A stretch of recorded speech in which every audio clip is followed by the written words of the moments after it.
শুভ সকাল আমার প্রিয় বন্ধুরা, সবাই কেমন আছো? আশা করছি যে যেখান থেকে আমার ভিডিও দেখছো সবাই ভালো আছো, সুস্থ আছো।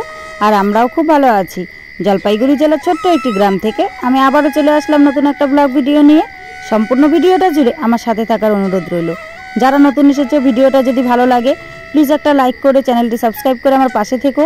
আর যারা আগের থেকে সাবস্ক্রাইব করে রেখেছো, আমাকে সাপোর্ট করেছো, তাদের জন্য রইল অসংখ্য অসংখ্য ধন্যবাদ।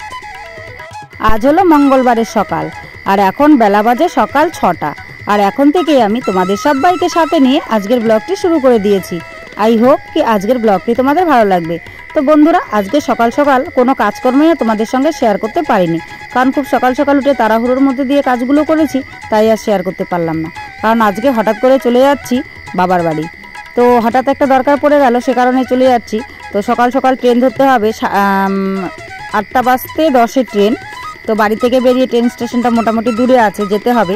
তাই কিন্তু আর তাড়াহুড়ো করে কাজকর্ম সেরে, যেহেতু মেয়েকে নিয়ে যাচ্ছি, মেয়েকে রেডি করাতে হবে, তাই এখন আমি মেয়েকে রেডি করিয়ে দিলাম।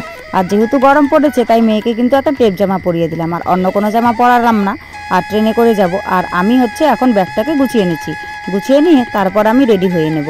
তো ব্যাগটাকে গুছিয়ে নিচ্ছি, যেহেতু একটা দিন থাকতে হবে, তো 2টো নাইটি নিয়ে নিচ্ছি, আর মেয়ের 2-3টে জামা নিয়ে নিচ্ছি। এইটুকু তো নিতেই হবে, তাছাড়া আর অন্য কিছু নেব না। তো ওগুলোকেই এখন কিন্তু আমি ব্যাগের মধ্যে ঢুকিয়ে নিচ্ছি। ঢুকিয়ে নিয়ে আগে মেয়েকে রেডি করিয়ে দিলাম। আর মেয়ে দেখো ওই ব্যাগটা পিঠে ঝোলাচ্ছে, কারণ ওই ব্যাগটা নিয়ে ও যাবে। ও কোথাও গেলে এই ব্যাগটা পিঠে করে নিয়ে যায়। ব্যাগের মধ্যে কিন্তু কিচ্ছু নেই, তারপরে ও ব্যাগটা নিয়ে যাবে। আর আমি পাশ ব্যাগটাকে নিয়ে নিচ্ছি, কারণ পাশটা তো নিতেই হবে, ওই ব্যাগটা তো কাঁধে ঝোলানো থাকবে। তো এরই মধ্যে এগুলো ব্যাগটা সব কমপ্লিট করে নিয়ে আমি রেডি হয়ে বেরিয়ে পড়েছি। তো দেখো মেয়ে হেঁটে হেঁটে যাচ্ছে, দেখেছো? এবার মেয়ে আগে আগে হাঁটছে, মামার বাড়ি যাবে বলে কথা, ও খুব খুশি। আর সে কারণে ও কিন্তু আমাকে ছেড়ে আগে আগে হেঁটে যাচ্ছে। তো আমরা বাড়ির গলি দিয়ে হেঁটে হেঁটে যাচ্ছি। এখন কিন্তু আমরা টোটো ধরবো। আর টোটোতে বসে দেখো টোটোতে উঠে গেছি। টোটোতে সোজা মানে স্টেশনে যাব, স্টেশনে গিয়ে টিকিট কেটে তারপর ট্রেন ধরবো। তো টোটোতে বসে আছি।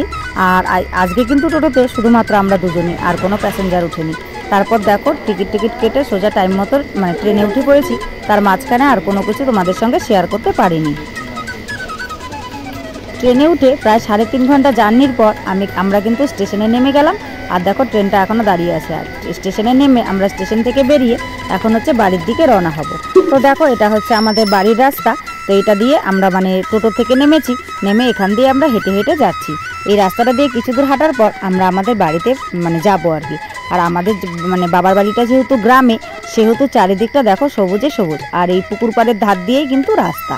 তো এই পুকুরের চারিদিকে বাঁশ গাছ, তাই এই জায়গাটা কিন্তু প্রচণ্ড সবুজ দেখাচ্ছে। তো দেখো হেঁটে হেঁটে আমরা চলে এসেছি বাড়িতে।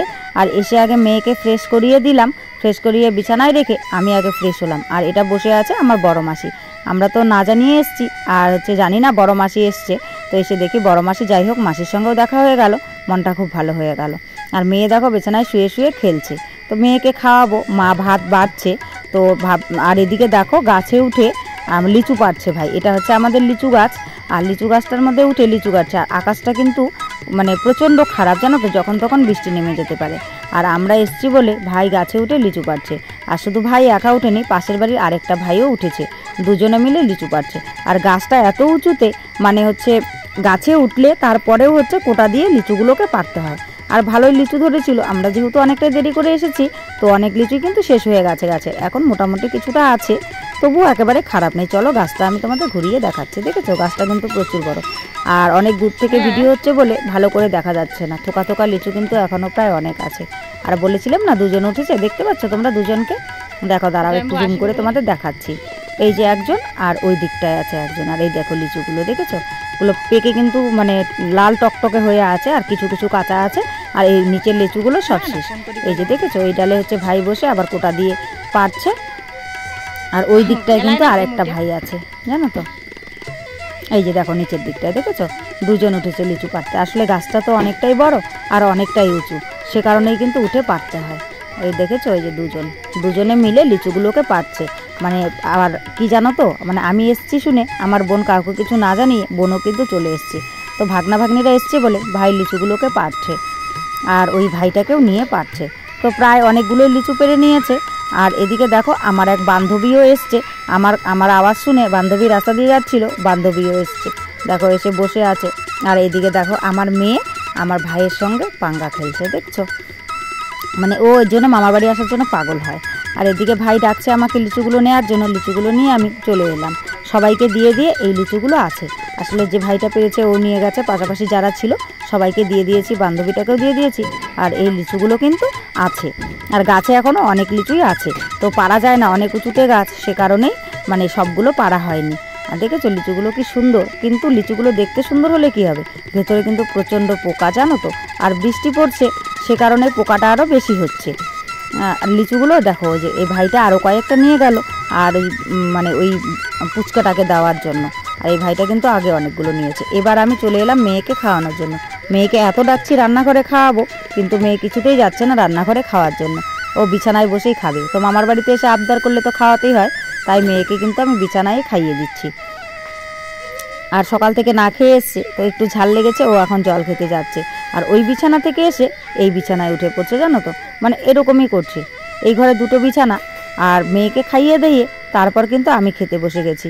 আর পুরোপুরিভাবে রান্না যেহেতু হয়নি, তাই আমি খাচ্ছি চিচিঙ্গা ভাজা, ডিমের অমলেট, আর হচ্ছে মানে কচুরলতি দিয়ে শুটকি মাছ দিয়ে রান্না করেছে, তো ওগুলো দিয়ে এখন আমি খেয়ে নিচ্ছি। রান্নাটা হোক, মানে রান্না করছে মাছের ঝোল, তো ওগুলো দিয়ে আর মেয়েকে ডিম সিদ্ধ দিয়ে খাইয়ে দিলাম। আর বাইরেটা দেখো, বললাম না লিচু পাততে পাততে এত বৃষ্টি পড়েছে, মানে মুষলধারে হুড়মুড় করে বৃষ্টি নেমেছে। আর বৃষ্টি পড়ে দেখো জলে জলাকার হয়ে গেছে পুরো উঠোনটা। আর উঠোনটা তো অনেকটাই বড়, আর জল জমে গেছে, জানো তো, অনেক জল বেরিয়েও গেছে। মানে এত বৃষ্টি হচ্ছে, যেটা আমাদের ওদিকে ছিল না। আর সারা বাড়িময় দেখেছো কি একাকার অবস্থা। আর আমি এদিকে বসে বসে খাচ্ছি যে কচুরলতি দিয়ে।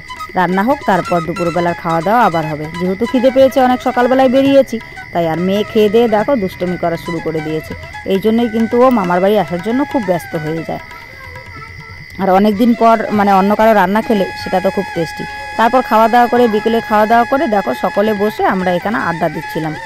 আর এটা হচ্ছে আমার বড় মাসি, এটা পাশের বাড়ির জেঠি। আমার মেয়ে একটা চেয়ারে বসেছে, আমি একটা চেয়ারে বসে ভাস্তাকে কোলে নিয়ে আছি আর কথা বলছি, জানো তো। তো কথা বলছি, গল্প করছি, আর আমার ভাস্তা দেখো কি করছে, দেখেছো, পাখাটা নিয়ে শুধু টানাটানি টানাটানি, আর কিছু না। তো যাই হোক বন্ধুরা, সব মিলিয়ে আজকের এই ব্লগটা তোমাদের কেমন লেগেছে অবশ্যই কিন্তু তোমরা কমেন্ট করে জানাতে ভুলো না। আর আজকের এই ব্লগে যদি কিছু ভালো লাগে তাহলে প্লিজ একটা লাইক করো, কমেন্ট করো, শেয়ার করো, আর আমার চ্যানেলটিকে সাবস্ক্রাইব করে এভাবেই আমার পাশে থেকো। সবাই ভালো থেকো, সুস্থ থেকো, তোমাদের পরিবারে